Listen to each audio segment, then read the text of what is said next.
دانیشتوانی شاری هەولێر و هەولێریەکان وەک تەواوی شارەکانی تری هەرێمی کوردستان بە جلوبەرگی تازە و جلوبەرگی کوردیەوە دوای گەڕانی ماڵ بە ماڵ بە سەرکردنەوەی یەکتری جەژنە پیرۆزیان لە یەکتری کرد و داوای گردن ئازادیان لە یەکتری کرد.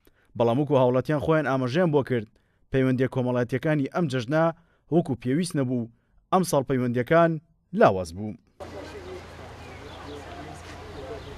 لە ڕابردووە جەژن خۆشتر و گەرمگورتر بووە لەگەڵ لە دراوسەکانەوە هەم لە شارە هەم لە گودەکانە، بەڵام ئێستا بەهۆی تۆڕە کۆمەڵاتیەکان و تۆڕی مۆبایل و ئینتەرنێت فەیسبووکەوە ئێستا وەکو جارە نما بڕێک سارتر بووە، هەر بە پیرۆزبایەک بە فەیسبووک یان بە نامەیەکە پیرۆزبایەکەن. پەیوەندی کۆمەڵایەتیەکان ئێستا کە لەم بارە ئێستا بەوەی سوشال میدیا و ئینتەرنێت و مۆبایل و شتانە یعنی زۆر فەرقی کردو لەگە پێشتر خەڵک زۆر هاتوویەکتی دەکرد بەکۆندا ئەوانە بوو زیاتر سەردانیان دەکرد و یەکتریان زیاتر دەبینی بە مباشڕی یعنی بەڕاستەخۆ یەکتریان دەدید نەک ئێستا کە بەهۆی تێڕە کۆمەڵاتیەکان تەنها بە نامەکە یان ئەوەتە مەسجەکە بۆ یەکتر ئەنێنرێت.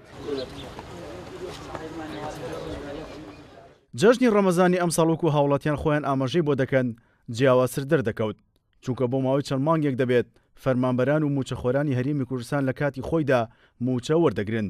بۆیە ئەم جەژنە هاوڵاتیان و موچەخۆران توانیان تا ڕادەیەکی باش سفرەیەکی باشتر بۆ خانەوادەکەیان ئامادە بکەن و بە یەکەوە جەژن بکەنەوە.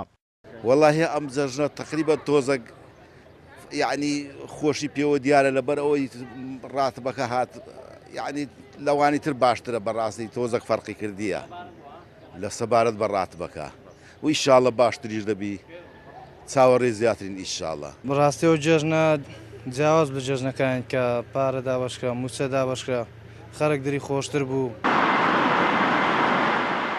ڕۆژوانان دوای یەک مانگ بە ڕۆژوو جەژنی ڕەمەزان دەکەنەوە.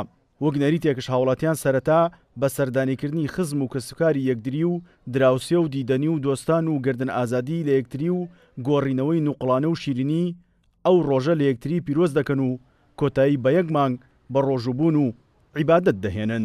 سیروان حوسێن، کورسات نیوز، هەولێر.